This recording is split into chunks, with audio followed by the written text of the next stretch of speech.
নমস্কাৰ, মোৰ চেনেললৈ মই আপোনালোকক স্বাগতম জনালোঁ। আজি মই দুপৰীয়া কি বনালোঁ সেয়া অকণমান দেখুৱাম।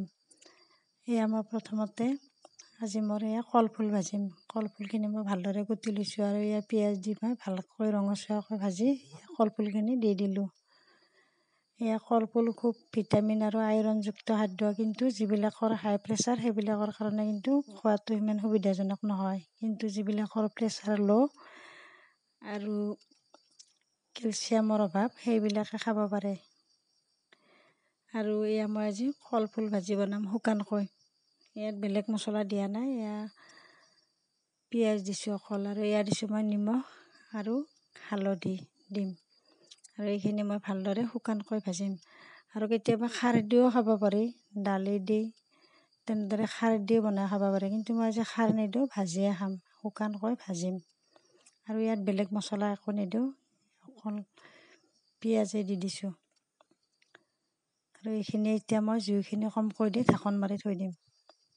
সিজাৰ কাৰণে জুইটো একেবাৰে কমকৈ দিম আৰু মাজে মাজে লাৰি দি থাকিম। এয়া মাজে মাজে মই ঢাকনিখন খুলি লাৰি দি আছোঁ, একেবাৰে কমকৈ জুইটো দিছোঁ। ইয়াত আলুও দিব পাৰে, কিন্তু মই আলুও দিয়া নাই, বেলেগ একো দিয়া নাই, অকল কলফুলেই দি দিছোঁ। আৰু মাছ থাকিলেও ভাল লাগে, মাছ দি খাৰ দি তেনেদৰে খায়ো ভাল লাগে। আজি মোৰ মাছ নাই, কিন্তু আছে মোৰ ডাঙৰ মাছ, কিন্তু সৰু মাছ নাই। সৰু মাছ থাকিলে খাৰ দি তাৰে লগত খাই ভাল লাগে, কিন্তু আজি মোৰ এনেই ভাজি।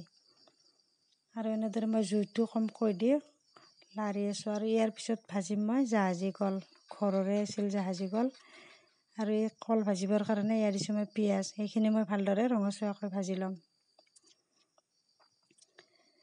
আপোনালোকে বাৰু কেনেকৈ খাই জনাবচোন। এয়া কলৰো আঞ্জা বনাই খাব পাৰি, ভাজিও খাব পাৰি, খাৰ দি। আজি মই ভাজিয়ে বনাম। দুফাল দুফালকৈ কাটি লৈছোঁ, আৰু এইখিনি পিঁয়াজখিনি ৰঙচুৱা হোৱাত কলখিনি দি দিছোঁ। আৰু ইয়াতো বেলেগ মছলা মই একো নিদিওঁ, অকল নিমখ আৰু হালধি দিম। এয়া দিছোঁ মই নিমখ আৰু দিম হালধি। এইখিনি এতিয়া ভালদৰে লাৰি জুইটো কমকৈ দি ঢাকন মাৰি থৈ দিম।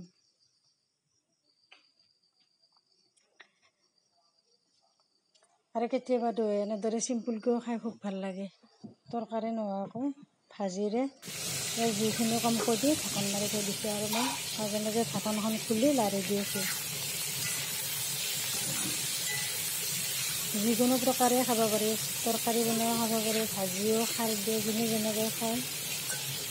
আজি মই ভাজিয়ে বনালোঁ। আৰু ভাজিখিনি হৈছেই, আৰু বেছি সময় নালাগে, সিজি যায় তৎক্ষণাত।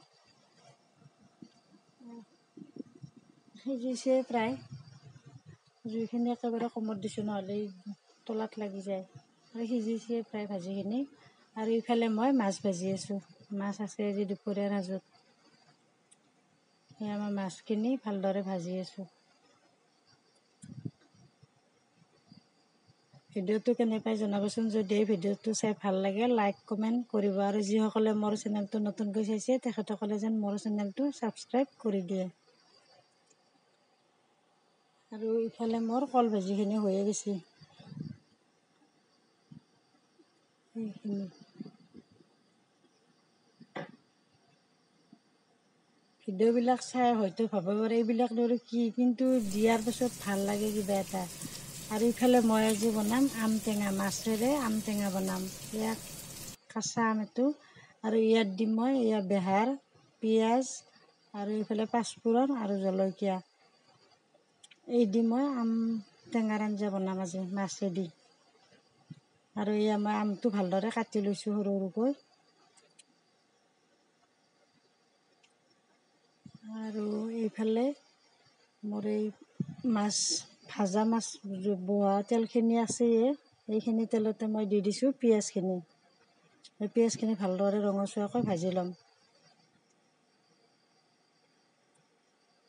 আৰু টেঙাৰ আঞ্জাত বেহাৰটো লাগেই, সৰিয়হ, আৰু ইফালে মই অলপ পাঁচফোৰণ দিছোঁ, তেতিয়া গন্ধটোও খুব ভাল হয়। আৰু এইখিনি ভালদৰে ভাজি ল'ম, আৰু দুটা তিনিটামান জলকীয়া দি দিছোঁ। আৰু বেলেগ মছলা একো নিদিওঁ, এই টেঙাৰ আঞ্জা যিহেতু, টেঙাৰ আঞ্জাত বেলেগ মছলা একো নালাগে। কিছুমানে দেই যদিও নাজানে, কিন্তু মই তেনেদৰে বনাওঁ। একেবাৰে চিম্পুল। আৰু টেঙাৰ আঞ্জাত বেহাৰ দিলে একো মছলা নালাগে, কিন্তু মই অলপমান সেই পাঁচফোৰণ দি দিছোঁ।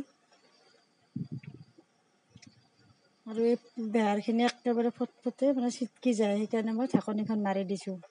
আৰু এইখিনি ভালদৰে ভজা হৈ গৈছে। আৰু ইয়াত মই দি দিছোঁ আমখিনি অলপ ভাজি ল'ম। আৰু বতৰৰ বস্তু খাই ভাল লাগে খুব। আৰু আম এনেদৰে মিঠা কৰি টক বনাই খাব পাৰি। আজি মই মাছেৰে জোল কৰিয়ে খাম। আৰু ইয়াত দিছোঁ মই হালধি আৰু নিমখ। কাৰণ যিমান গৰম দিছে নহয়, টেঙাৰ আঞ্জা খুব সোৱাদ লাগে দুপৰীয়াৰ সাজত। সেয়েহে মই আজি টেঙা বনালোঁ। আৰু এয়া আমখিনি সিজিবৰ কাৰণে অলপ পানী দি দিছোঁ আৰু ঢাকোন মাৰি দি দিছোঁ। আৰু মই পানী দি দিলোঁ। তেতিয়া মই মাছখিনি দি দিছোঁ, ভাজি থোৱা মাছখিনি।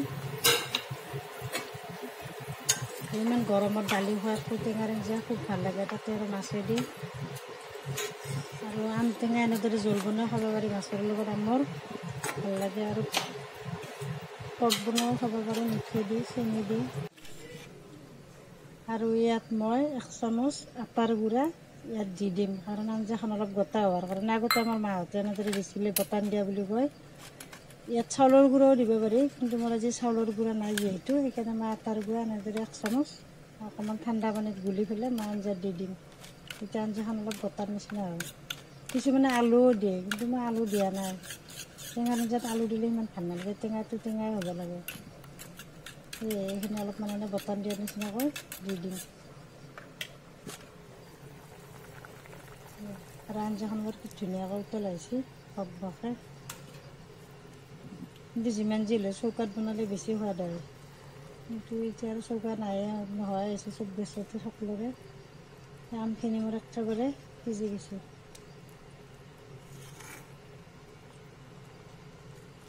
আৰু এনেদৰে অলপ সময় উতলাৰ পিছত আঞ্জাখন হৈয়ে যাব মোৰ। ইমান গৰম আজি।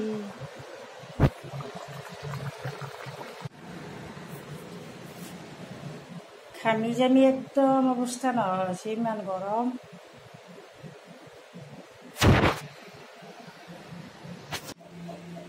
আৰু এইফালে মোৰ আঞ্জা ৰেডি। এয়া আমৰ টেঙাৰ আঞ্জা, কলফুল ভাজি আৰু কল ভাজি, জাহাজী কল খোৱাৰ বাবে ৰেডি।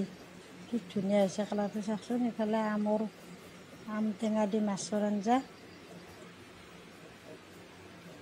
আৰু কলফুল ভাজি আৰু কল ভাজি। ভিডিঅ'টো শেষলৈকে চোৱাৰ বাবে ধন্যবাদ।